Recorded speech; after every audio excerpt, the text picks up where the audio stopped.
Good morning. Good.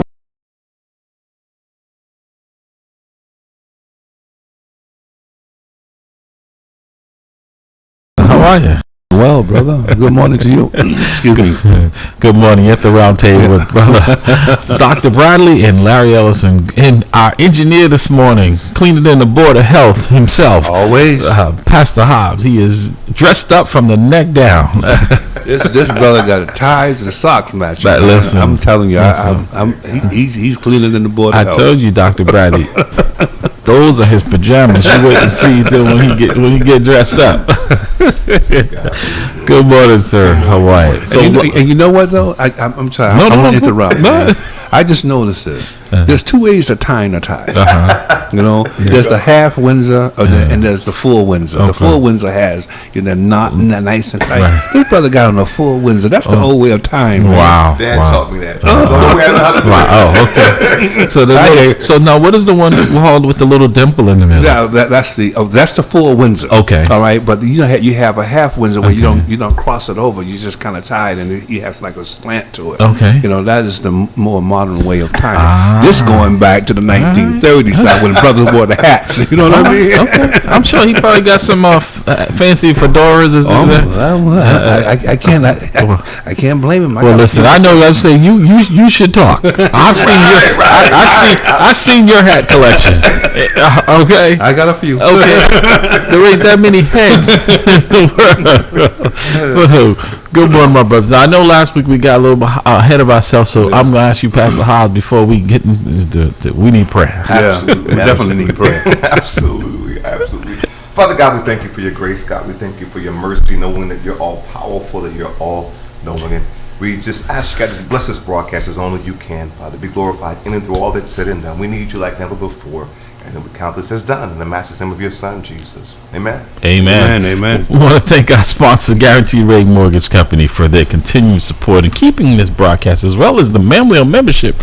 You know, their dues are helping to get this on. A lot going on in the world, Dr. Bradley. I definitely need your expertise, and we're going to spend a lot of time, not just today, but until, like you said, as Pastor Hobbs, until it is done, you know, what's happening around the country. And people think, well, what's happening in Massachusetts, because it's a pretty safe Democratic state, doesn't affect them.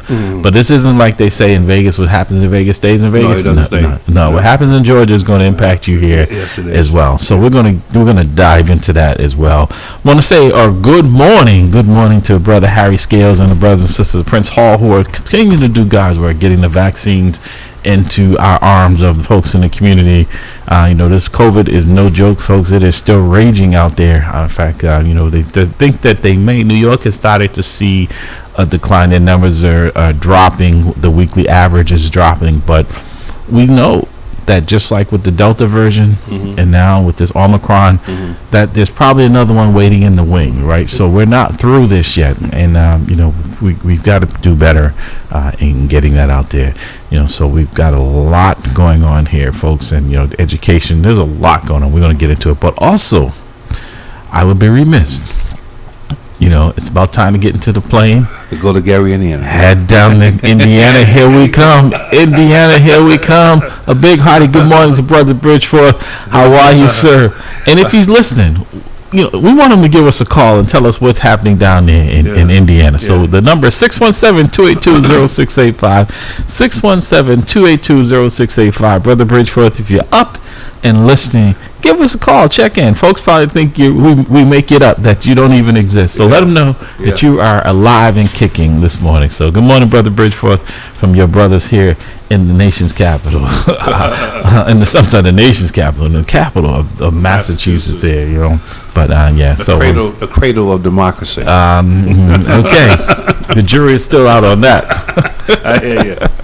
Yeah, it is a toasty 5 degrees in the Beantown here in the city of Boston.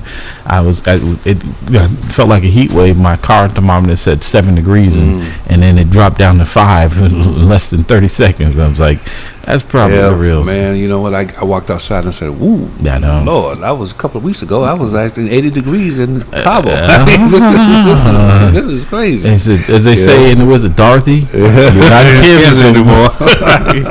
You are home back here in yes, Lord, in Coal Towns. Yes, so it's a lot going on. You know, there's we're going to get into the 8 o'clock hour. We're going to talk about the Voting Rights Act. You know, the president is now decided that he is now going to do all he can, he says, to get rid of the filibuster. You know, there's not much he can do. No, it's not. You know, we have two senators, Manson and Sinema, who are still from the archaic days, thinking that somehow that the Republicans are interested in democracy, that they're interested. Well, see, Larry, the problem I have with it is that the Republicans did it when they went after Trump's 3 justices. Right. They actually eliminated the filibusters for that particular purpose. They also did it the entire Senate to do the debt ceiling. Right. So this is a practice that has been done throughout the years to deal with certain issues. But also, and to your point, Dr. Bradley, you know, when President Obama was in office and he wanted to put Merrick Garland, who is now the Attorney General, on the Supreme Court, you know, Mitch McConnell said, "Oh, we have an election coming our way," right? So it shows you they're in good faith, because with Donald Trump had a little over a month left in his presidency, and they rushed through Amy Coney Barrett to the Supreme Court. Yeah. So, and Garland, there was like 11 months exactly before the election, and they didn't even meet with him. Right. But you know, for Sinema and Manchin to say that they want to keep the filibuster in place, my response to that is that what happened when the Republicans did it to get the 3 justices that they had in place. Right. You know, it didn't tear down the system as you're saying it will if you do it. Voter Rights Acts. We need that Voters Rights Act to go. Absolutely, and it's clear that who they're targeting, right? Absolutely. Disenfranchised, particularly punitive colors. All history. Absolutely. This is no surprise here. This is exactly what the plan is, and they don't plan on deviating from it. I mean, you see all the 19 states claim, these are conservative states, claim that there was a problem with the voting. There was no problem with the voting, except for they lost, and now they want to change the rules. In Georgia, for instance, the Rothenberg, who was Secretary of State, because he would not find 18,000 or 17,000 votes that Trump called him and said, "I just need 17,870 votes," which is against the law, by the way. Right, and he's being investigated for that, right? Voter tampering. That's the crime against voting was what Donald Trump was doing and his minions, right? And he says, no, now they've changed the law in Georgia where he no longer has the say in that. So if they don't like what the Secretary of State, because if they don't get one of their own people in there who will go along with it, the legislators in the state of Georgia can decide who gets the electoral vote. Yes, they can. By law. And see, if you see what's happening, right? You know, those states that we have dubbed after swing states, when a block of their community, usually black, and you think about this, because all the states that challenge, that they're challenging are the states that actually Donald Trump lost due to black votes. So the next time around, all they have to come up with is a fictitious rationale that says, you know, this particular that there was fraud in this area, right? And then they can legally, under the law, change the vote. So you can actually invalidate a whole block of people votes. What is democratic about that? I don't get it. There's nothing democratic about it. I sent you a text. There's nothing democratic about it. It's illegal, right? I mean, this is, like I said, this is reminiscent of back in the 60s and earlier, you know, when you start to see, and to their credit, they have designed this well, and they are sticking together, right? There's not one Republican senator who has the conscience, right, and in the good sense to say this is wrong. You know, it's about power. Again, you know, a Republican senator could have said, "No, I'm not going to support changing the filibuster." The Republicans didn't do what the Democrats are doing when it came down to selecting justices for the Supreme Court. Right. That's what I'm saying. But even more telling, Dr. Bradley, is that there are 16 current senators, and this just shows you how long they've been on the Senate. Too long, right? That's I'm all for favor of term limits now. Who is currently sitting on the Senate, who voted for the same bill, the Voting Rights Bill, in the past, the same one that they will not move on now. right? There's 16 of them currently. Because what has changed? Because the political climate is entirely different. Mm-hmm. You know, now you have that Donald Trump mentality. Mm-hmm. You know, and you have senators who are afraid to cross this guy. Like we said before the show, the guardrails protecting our democracy have been completely dismantled. Right. You know, and Donald Trump or any other, individual with extremist views and demagogue can run for office now. You know, absolutely. And can win it. Donald Trump is a good example of, what could happen. So I'm afraid for this country. I'm afraid for our democracy. Right. I think it's really in peril. Right. And I think that, we can't just be in fear. I was telling some folks, we have to do something, right? And I told folks I'm willing at my own expense to travel to some of these states and do what I can, do some footwork, right? That would be my vacation, my time off, right? Is a group of us from here from Massachusetts. And if you're willing to do it, let us know. Let's put this together. Let's show them we're not sitting by watching and waiting for this to happen. We see the destruction. We see the racism. We see the intentionalness of what you're doing. And we're not going to sit by idly. Because if you think about, I just, thought about this. If you think about who they are attacking, the states like Michigan, Detroit, that particular county decided who's going to win that particular state. Yeah. Now they're putting pieces in place to actually completely invalidate free citizens' votes. You know what I mean? I don't, and then they wanted to say that it's a democracy, but democracies are usually destroyed that way. Yeah. Democracies are destroyed, but it gives the veneer, if you will, of democracy. But when you look behind the scene, the government is running as autocracy. And Pastor Hobbs, I sent you a video of the World War II, the first Black World War II veteran to vote. If you get a chance, when you get that queued up, let me know, because I think folks should listen to what folks had to go through to be able to vote in this country, and something that a lot of us take for granted. Because see, I can tell folks in some ways they're not taking it from us. We've already relinquished it by not voting, by not doing it. But now they're making it much more difficult. Yes. So people are just going to say, "I'm not going to do it anyway." Right. So and what I had one of my students ask me, "Well, we got the 15th Amendment. It give us the right to vote." Well, yeah, we do, but you still need that Voting Rights Act, because again, the Constitution is between the state and its people. Right. It's not between an administrator or an individual who's denying it. You need that right to do it. You need to act to make sure that the rights are adhered to. Absolutely. And guaranteed. No. So that's my position, and we need to think about this. We have a lot of people who passed away, who died, who gave their life because for that right. Now we should not easily relinquish that right. Right. We should do it regardless of the obstacles they put in front of us. We should make sure that we get it done. Right. And I'm afraid that you have a segment of society who already has this apathy around voting. No, I'm going to stop you there. You're not afraid. You're empowered. Okay, we're not using fear. I hear you. Okay, I hear you. Yes. But you know what? But what's happening, Larry, is that you already have a segment of people who are reluctant, for whatever reason, to vote. Now you're putting this extra layer of difficulties to the voting process. And you're making it even more difficult. So my fear is that those people are going to continue, not come out, because they know what happened when we came out. We got Obama, you know what I mean? And when we came out, we pushed Joe Biden. So they fully see the power of the black vote.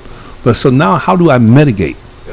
Right. How do I, actually effectively, decrease that amount of power?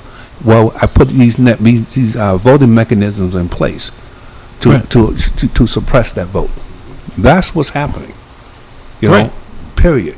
And so we need to think about that. And regardless of what happened, because when I read the Georgia law, I said, think about this.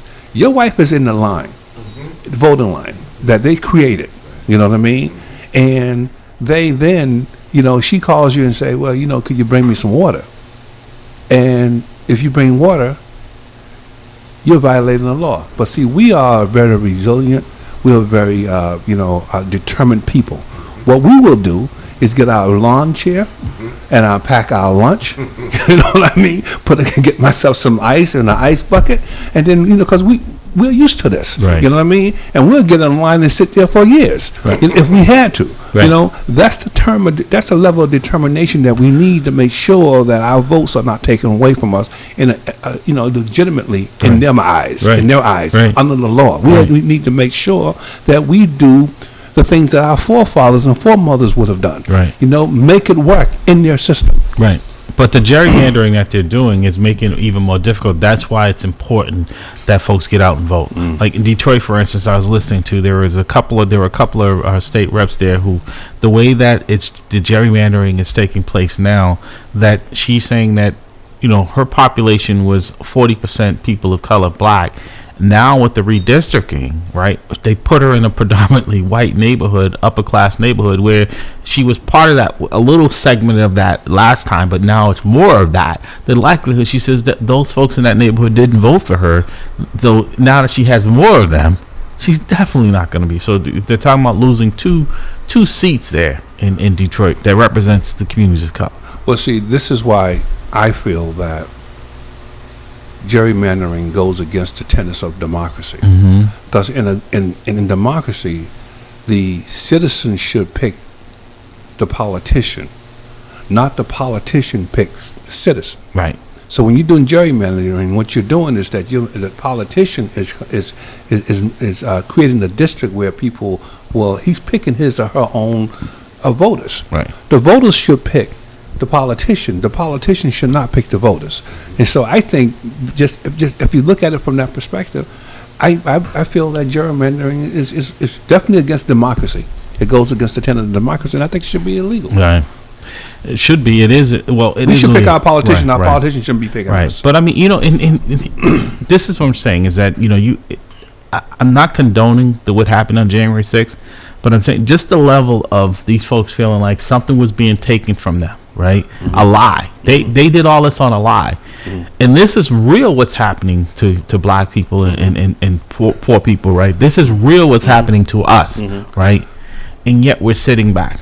But see what people got to understand, this is not only a black issue though. Yeah. No, it's not. It's not only a black issue. I mean, we're the ones that's going to be adversely impacted severely. Yeah. Right. But if you're a white person and you're living in the rural Texas, and your only voting poll is 40 miles away, and you own a car, you're alienated as well. Absolutely. If you're a Hispanic person and you're living in New Mexico, and your only voting station is 15 miles to the east side of the and you have no vehicle, you're also affected. Well, so we have to understand this is not just a black issue. Right. Pastor Hobbs, let me know if you have that piece. Oh, right. Okay. I want folks to listen to this and hear what folks had to go through, and this is what we're going to be revisiting again. Yep. This is from an NPR interview. It's Friday, which is when we hear from StoryCorps, and on this Martin Luther King Day weekend, the story of a man who inspired a teenage Dr. King. We should warn this story includes a description of racial violence. U.S. Army veteran Maceo Snipes was serving in World War II. In 1945, he returned home to Taylor County, Georgia, where he became the first African American to cast a vote in his county primary. But the day after he voted, 4 men drove up on the family farm and they shot him. My grandmother went down and reported this lynching, but no one was ever arrested. Raynita Snipes Johnson is Maceo Snipes' great niece. She only recently learned her uncle's story and shared it with her friend Jean Robinson. Right after he was shot, there was a note on a church door, and it said, "The first in to vote won't vote again." And anyone who preaches about Maceo Snipes better dig a grave for themselves. So our family never discussed what happened to him. Wow. But after his killing, Martin Luther King Jr. wrote a letter to the newspaper as it related to the killing of Maceo Snipes. When I found that letter, it really resonated because he expressed how he felt about the injustice 2 are black citizens not allowed to vote, and nothing's being done about it. You know, my uncle knew what he was doing when he walked into that election office, and he didn't let intimidation turn him from exercising his right. He was a warrior and a true American because he took the weight and said, I'm going to do what everyone should do. My uncle, a man I have never met, was a determined man. And when I look at his picture, I can see the sternness in him, but I can see the love that was in him.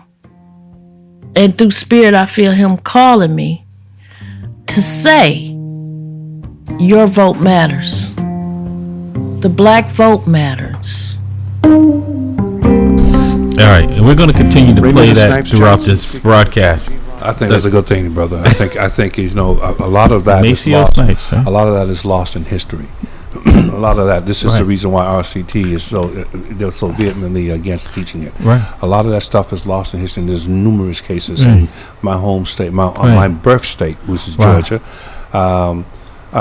Similar to this, where if you even make an attempt to do it, your life is threatened. Right. Your attempt to actually exercise your freedom. Yeah.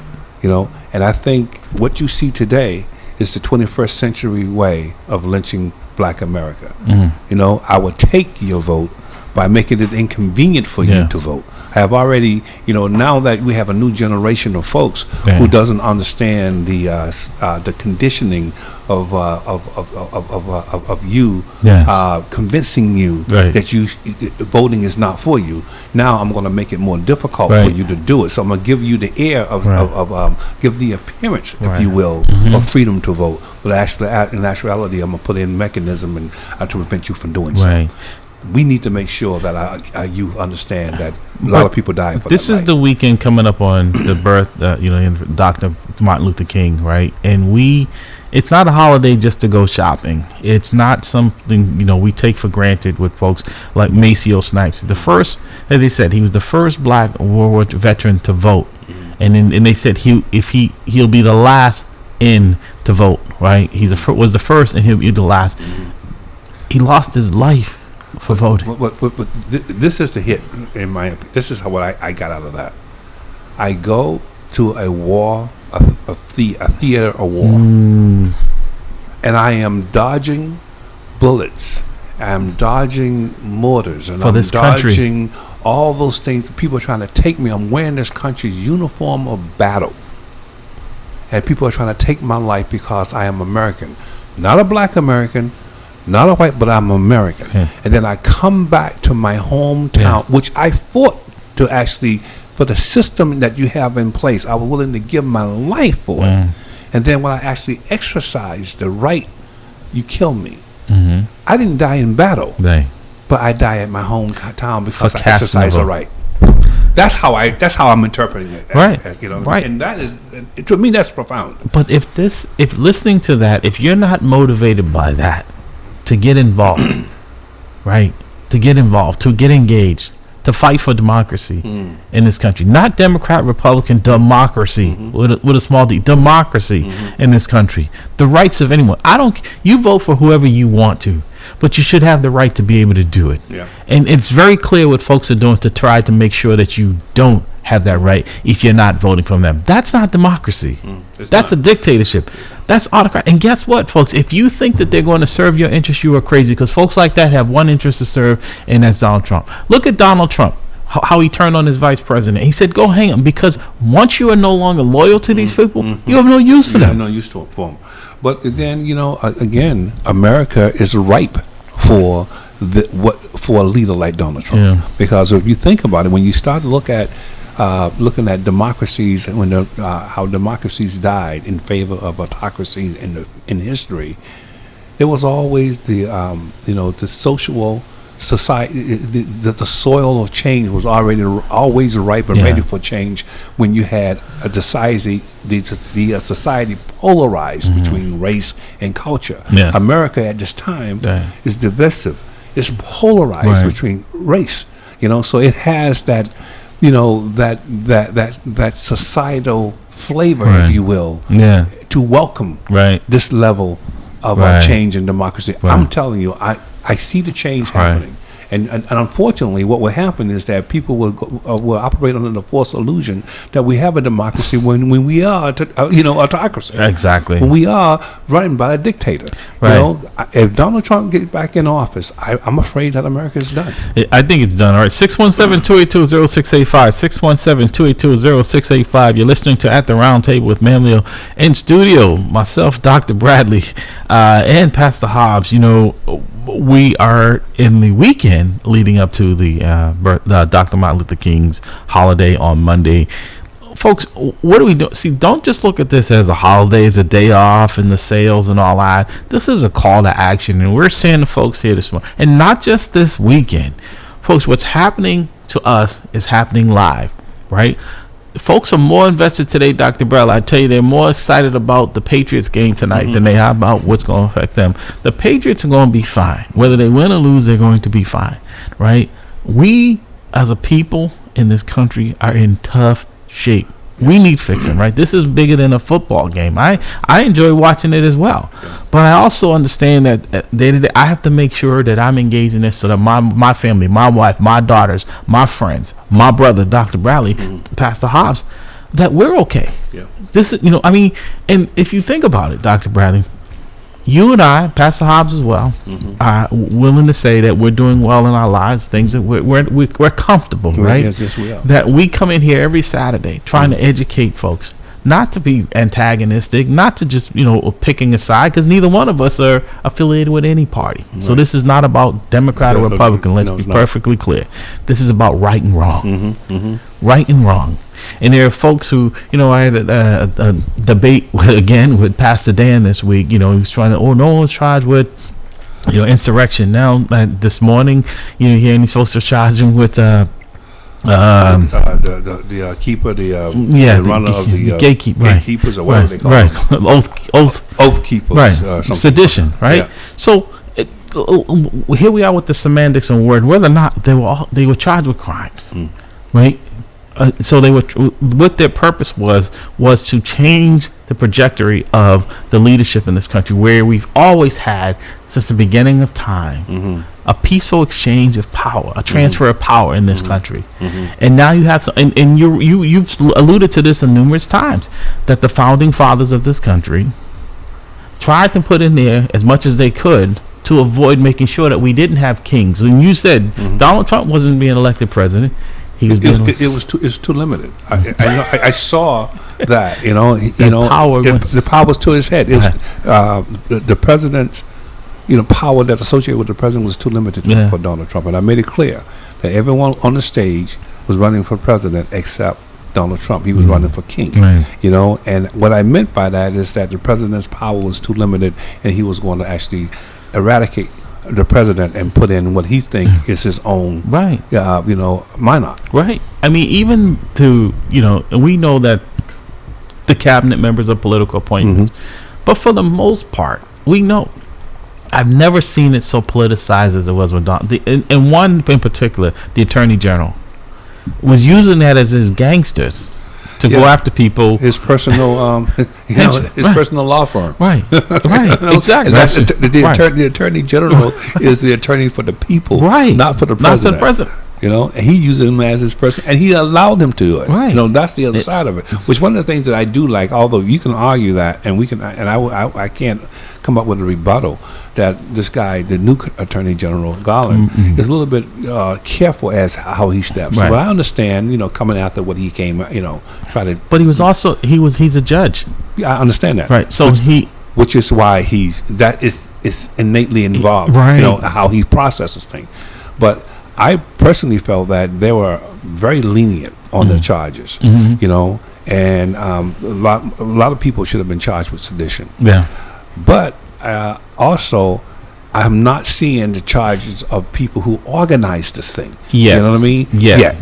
Because you know you've been in law enforcement for quite some time. Yep. It's usually the small low hanging fruit first, right? And then you go up the tree. Absolutely, because those and you start to see it. You're seeing it, right? Because like you said, people were complaining. You know, as Dan Walker was saying, Pastor Dan from Sound Travels, and I told Pastor Hobbs I'm going to rename his show. I sent him the new name of it. We can't say it. We can't say it on the air. Okay. Okay. So I said that it's just a matter of time before you start making your way up to these other folks, right? It's just a matter of time, and that's what we're starting to see right now. Is that but the point is that I go back to is that these folks were fighting for something they felt was being taken away from them.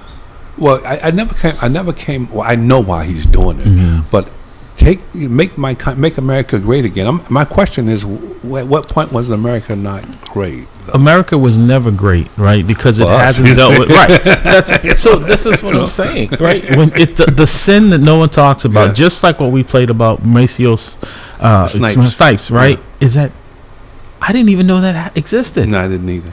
Right? You don't see that in the history books. Yeah, but if you read Project 1619. They have a whole list of atrocities like that. That, and I'm saying to myself, some of them occurred right in my hometown. Yeah. It's like, well, I never knew this, and I'm sitting on a PhD, but it goes to show you that even with that level of degree, that you're only exposing academics to certain things that they want you to be exposed. Well, and that's the thing is that they want you to know. If you want America's history, tell it all. Yes. Good, bad, and indifferent. Right. Yes. Tell it all. Don't cherry pick it that somehow was just great to everyone. But the other side of that, Larry, I should say, is that, which is what I did, you have to go also out and seek it yourself. Yes. You can't rely on people to educate you. You got to get it yourself. Right. You have to become a voracious and robust reader of everything that's coming your way. Right. Making sure that when you hear about a book, get it. Buy it. Build your own library. Be able to go back and forth and look at, this occurred, what was the time, what was the date. Make sure that your information is tight. We have to stop relying on people who don't want to teach us. And that's just my hit. No, you're right. Nicole Hannah-Jones, I was listening to a piece on NPR. And NPR, I find, has a lot of information as it relates to the real history of this country. And that's where I like to extract a lot of stuff. Nicole Hannah-Jones, who's part of the 1619 Project, and talk about how she got into it. And she has a piece, we're going to air it next week, and because it's about 40 minutes. And it's worth listening to every word that she's saying. And it was just so powerful. Well, I do commend her on the author of that book. I just one of the books I just read. Yes. And being a man from the South, a lot of the stories that they talked about, I knew a little bit of them about it, but they laid it all out. Yeah. And they made sure that it was very accurate, and so even after I read, I went and researched. I was like, wow, this is powerful. Right. So I do recommend reading the 1619 Project. Right. Because see, I, like you, have been on. Our ancestors. When you think about, what happened to them and how they came here. I've been on a cruise, right? That wasn't Carnival Cruise Line that picked them up and brought them through the Caribbean. Nope. Nothing like the cruise I took not at all. In my lifetime, right? Not at all, yeah. And I'm not minimizing. What I'm saying is that this is the real America. That was the real America. And if you look at now, right, the things that happen, even here with the current mayor, Michelle Wu, whether or not you agree with her policies and then not, you have a right to protest that.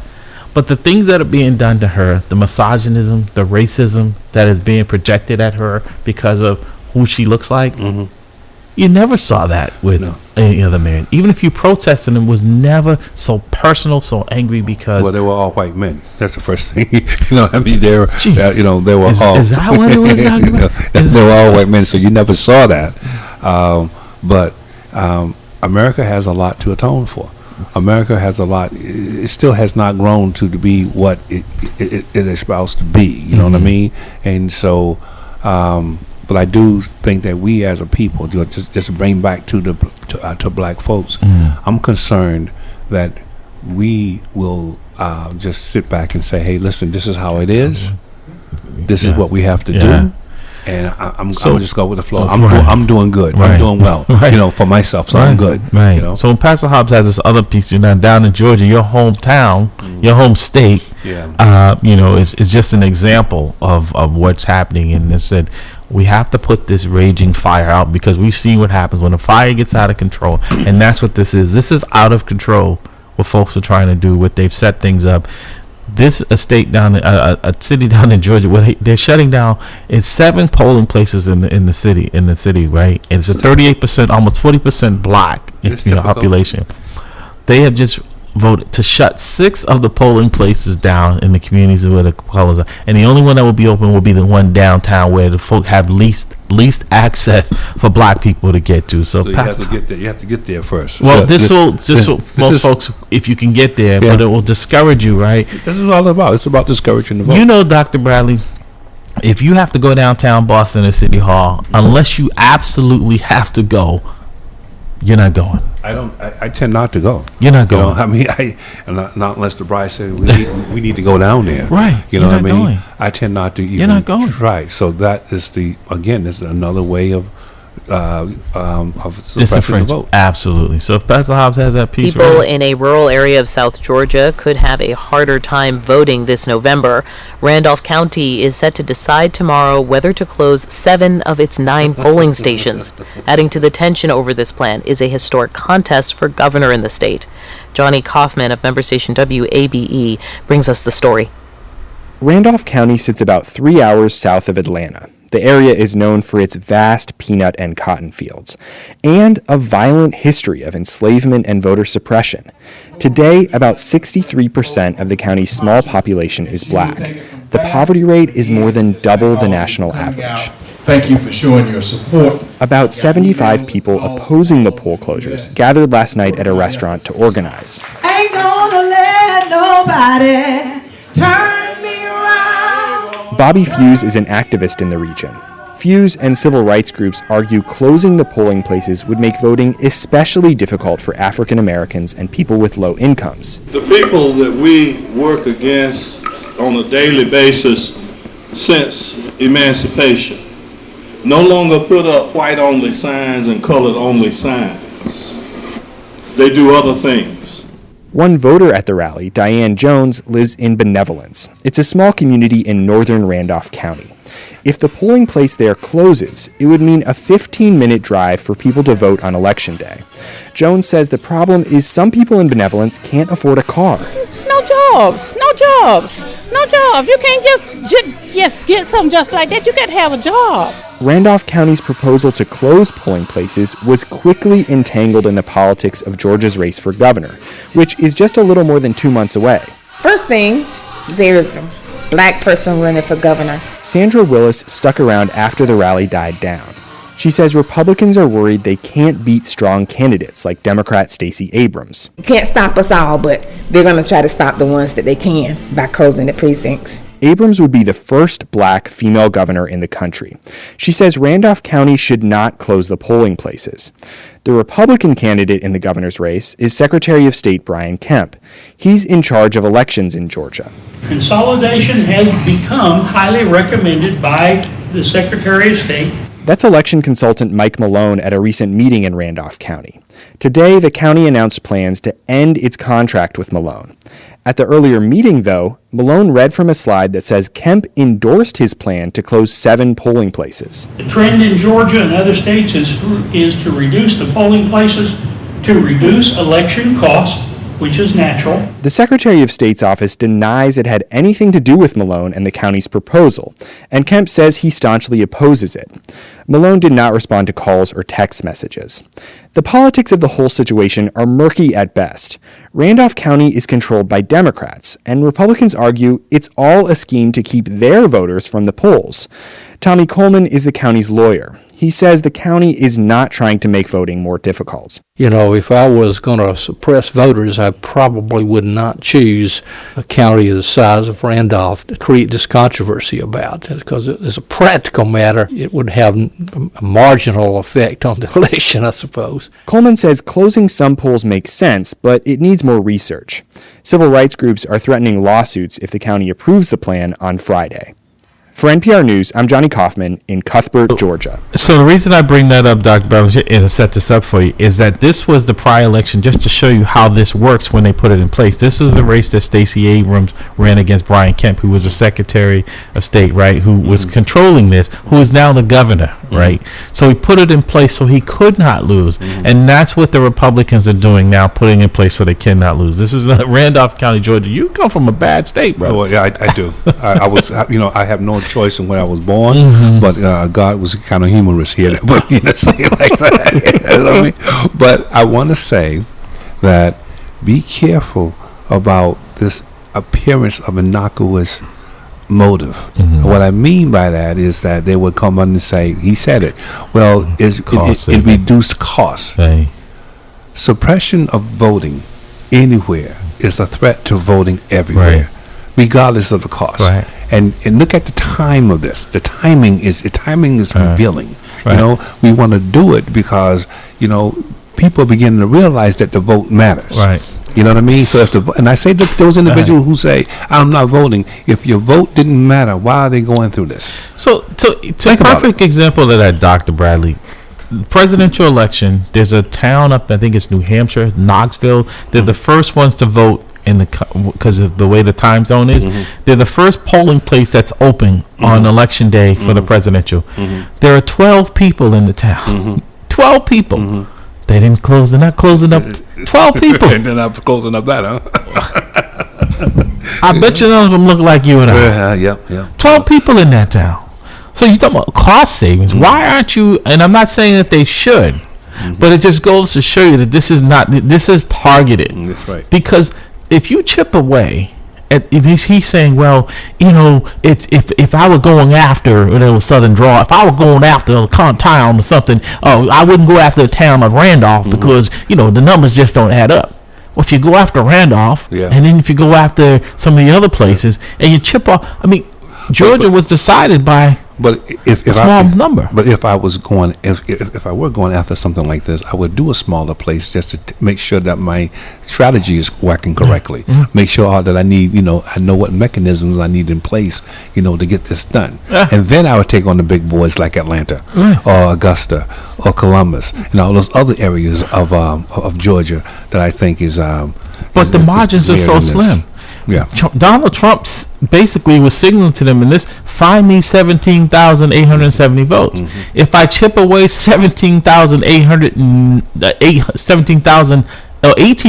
votes in these small populations, it doesn't matter what Atlanta does. It doesn't. If the whole state of Atlanta goes for you, and I've alienated all the other small places that really need to get you over the hump. Amen. It doesn't really matter. The deed is done. Folks, wake up. Yeah, well, I'm afraid that again, once we come out to vote, we already talk about this. Once our people do come out to vote, the next time around, there are these voting suppression policies and practices put in place to prevent this from happening again. And that should be the motivation for people, right? Yep. Seeing what the power of their vote, the reason why people want to take it away from you, because they thought that their folks would not vote, right? And now that they're seeing what you can do, they want to make sure you're going to this is just one county. There's another county where, like I said, we're seeing recently of a new update. 7 polling places. They want to shut down 6 and leave the only one open is the downtown area where they know people can't get to. No, and she just said it's a poor neighborhood. Most people don't have a car, so in transportation, and you don't have mass transportation. Hello. So it's not like, so if I'm sitting here in Boston and I'm looking at this, I'm saying, well, just take the bus. Well, you can take the bus, but someone living in the rural part of Georgia, where the voting may be 10 or 15 miles, I got to walk a total of 30 miles just to vote. But if you're unemployment and there is no jobs, right, and it may cost you, even if there is a bus, and it costs you $3 each way, that's $6 that you have to calculate, right, just to vote. And then when I get there, I got to wait forever. Right, and can't even get a water. Exactly. And in addition to that, the time is money. So while I'm waiting, I can't make money to actually do. Right. It's all put in place to, again, it's another way of suppressing the vote. Right. And even now with the drop off ballots and where they were convenient, now they can only be at City Hall. And mail-in voting, isn't the whole thing about getting, it's allegedly to get people voting? Yeah, well, that's democracy. Democracy should make voting easier. You should be able to go out and just do it, not to have it difficult. Right. Because difficult is another way of suppressing the vote. Right. That's just it is what it is. And again, I'd say to folks, be careful about this facial, innocuous position. It's all about saving money. But we all want to save money. But why now? So all of a sudden they're concerned about the taxpayers' money, right? They spend it like drunk sailors, right? Things that they spend money on. Come on. Come on. This is not about saving money. This is about saving power for themselves. It's going to be packaged that way. 617-282-0685, 617-282-0685. You're listening to At the Round Table, man. We're discussing voting rights in this country. I said, folks, if you think here in Massachusetts, those of us who are listening in Massachusetts, know we're heard around the world, around the country, this doesn't just impact Georgia. It doesn't. This impacts all of us, right? And if we're not as outraged as we are, if you're not as outraged, I should say, as we are here about what's taking place, and if you think just sitting back, it's not an option. We always say here, if you're here long enough, you'll get a turn. You will get a turn. So when things aren't getting passed, when you're finding that the government is now, not that it was working for you to begin with, but what you're going to see, and like I said, the piece we just played for you, that was when Stacey Abrams was running against Brian Kemp, and he was Secretary of State, and because he had control over that, he was able to make sure that he had enough votes chipped away that he could win. I mean, how are you, the person running? He should have been disqualified. Hello. He should have been removed from that position. Because he's running for the office. But yeah, he's counting the votes. He's counting the votes. Right. I mean, that in itself gives the air of Right. I mean, I'm sorry, I hate to laugh on this, but he should have recused himself from the process. But you have to laugh about it and make it, because it doesn't make any sense. Right. He should have been recused a long time ago. Yeah, absolutely. When he actually made his intentions clear that he was going to run, right, he should have relinquished that position. That's right. And said, "Hey, listen, I can't, in all sense of fairness, to make sure that things are above board. I'm going to give this position over to boom, boom, boom. Right. There has to be a deputy secretary of state, right? Exactly. Somebody under that could have taken it over, and you stepped down. Right? But you got to laugh and keep from crying, man. Well, I tell you, if we haven't come too far at all. If we don't do something, there's going to be a lot more crying, Dr. Bradley. Wow. There's going to be a lot more crying in this country because you can't make this up, man. I'm telling you. No. You can't make it up. I'm sorry. Phyllis Dunn, who's tuned in, she's saying good morning, and she's good saying morning. The truth needs no rehearsal. Amen. Amen. That's just so right. My mother used to say, if you're telling me the truth, you don't have to think about it. No, it just flows. It just flows. Yeah. I mean, even if you go back and you look at a lot of these candidates who ran against Donald Trump, right? Ted Cruz, Graham, they told the truth about who he was, and now all of a sudden someone like that, how do they have any credibility? Well, they don't have any credibility, in my opinion. But it says something about their character. Yeah, but Ted Cruz, I mean, the man talked about everything about his family, his wife, his father, his grandmother, his mother, and this guy is now, arm in arm with Trump. It's about power. What does that tell you? But same thing with Lindsey Graham. It's all about power. He said he was a liar, thief. And it's all about power. Right, exactly. Even I thought, even though he's been consistent with his messaging about Donald Trump, Mitt Romney, at least during that time, you would think that someone like him and Susan Collins, who seem to have the decency, right? Because these other folks have no decency. Is that say that guy? I forget his name. Said, "Have you no decency, Mr. President?" Right? Well, that was during the time of America where the political party had guardrails to prevent people like Trump from running for office or winning the office. Yeah. And today, this is what scares me about America: the guardrails, the gatekeepers, which was the political establishment, is no longer doing that job, especially in the Republican Party. Yeah. So in a large respect, in their fairness to them, Donald Trump really shocked them. You know what I mean? Because he was not supposed to get to where he was. Right. But he was able to go through the system unannounced. But to that point, Doctor, he checked the temperature in this country. That's why I said Donald Trump. That's where I'm going. Go ahead. That's where I'm going. Mm-hmm. So the landscape, again, polarized, right down racial lines, and you had no political guardrails to prevent someone like that. Because Donald Trump is not the first extremist or white nationalist to ever run for office. It's just that you had the political guardrails in place, that the gatekeepers to keep your people out. And there's an appetite for it as well. Because instance, Ford, the creator of the Ford Motor Company, he ran for office. He was anti-Jew. All right, he was awarded the highest civilian honor from the Nazis. Father McLaughlin, he was anti-establishment. George Wallace.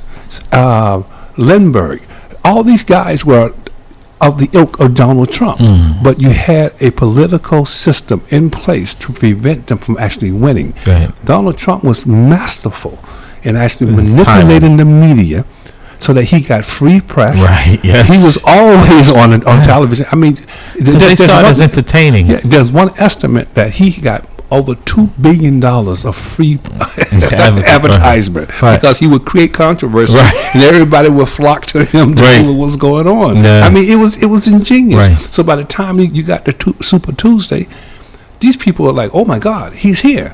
And now they got to sign on to him. No, they're being entertained by him. Exactly. And now, but what these Republicans have saying is that hey. It used to not be so popular to be this way in public and to have these ideas, but now the public that supports a Donald Trump has given it his blessing. There are 80 million folks out there who endorse this type of thing. So they don't have that fear of backlash from voters that you pay a price for behaving in that way, for suppressing people's rights. And like I said, they're going after women's rights as well. But the mindset of Donald Trump, the way that he actually, all that stuff has permeated the entire Republican Party. And so I think it's going to be very hard to eradicate that mindset out of that party. I think, in my opinion, if we're going to continue down the path of democracy, the Republican Party has to go through a deep-rooted structure and deep change.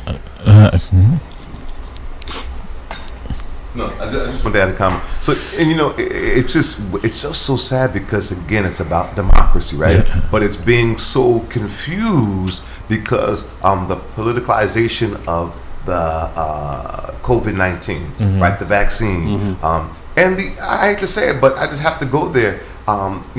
This notion of conservative values and Christian values, the evangelicals. I mean, and I'm a Christian, but to think that that's the confusion that this is what that is, as opposed to point blank this notion of democracy. Well, see, and I'm a student of history. When you go back and look at historically, look at the attack on democracies. What tended to happen was that different parties, the two parties, dropped their ideology and they united to protect democracy. That's not happening today. One party has the ideology, the other party is attached to this guy who's extreme, who's a white nationalist, who's everything except democratic. You see what I'm saying? And so when you had these other issues, people were able to say, you know what, like doing the McCarthy issue when he was actually back in the 1930s, and when the guy said, "Do you have no decency?" That party had dropped its ideology, the Republicans, and decided to unite with the Democrats to prevent him from running because they saw that he was very extreme. That is not happening. That is why this country is in peril. When you see someone like Dick Cheney, who most people thought he was a conservative, and people didn't like him more because of his politics, right? Who will come in on the floor with his daughter because they're fighting for democracy. The Republicans claim that it's about democracy. This is not about democracy. This is about control. And I get it about the control, but the control was usually about differences in politics, not the suppression of people's vote rights. And that's the problem. See, democracy only lives through the people. When the founders when they met in Philadelphia and they agreed on this democratic constitutional government, when Franklin walked out, he was asked, do we have a constitutional a republic? And he said, yes, we do. But now you got to keep it. You have to keep it. Yeah. And this is what he's talking about. Right. And there were going to be, there's no question about it, people coming up to make this, that's just natural. Right. Make, looking for power. Yeah. Make this democracy an autocracy. Yeah. We're at that point today. Right. And normally these things would be shunned. There would be a few, but I mean, not the way it is now. It wouldn't be embraced. I mean, where these are the same people who on January 6th of last year were running for their lives. Yeah. Running for their lives. Yes. Even that isn't enough to convince them that this is not the way you run a country. And we go around the world trying to change. Yeah. We're more like a banana republic than the so-called banana republics. Yes. Because you at one point you have an individual who says, well, Donald Trump is correct. Donald Trump was wrong. And then if he goes down to Florida, kiss the ring. And now all of a sudden Donald Trump is Donald Trump is fine. Right. You know what I mean? So that goes to show you that we are we're walking a dangerous path. But it's like the Wizard of Oz at the in the Wizard. He says, "Don't pay no attention to that man behind the curtain." Don't pay attention to it, and the dog is revealing what's going on. Right. We're going to continue to talk about this morning because it's that important. This is the weekend of Martin Luther King. But what are you going to do, folks? The challenge is you. What are you going to do? About helping to move democracy forward, not Democrats, Republicans, but democracy. So we're going to take our break. We're at the top of the hour. When we come back, we're going to continue this discussion. You listen to At the Round Table with Mamleo. We go around the world trying to change. They say I am a dreamer, cause I still believe that anything is possible as long as you work hard. Hustle real hard, hustle real hard, hustle real hard, hustle. So if I never see ya, never get the chance to meet ya, no, I came up from the bottom.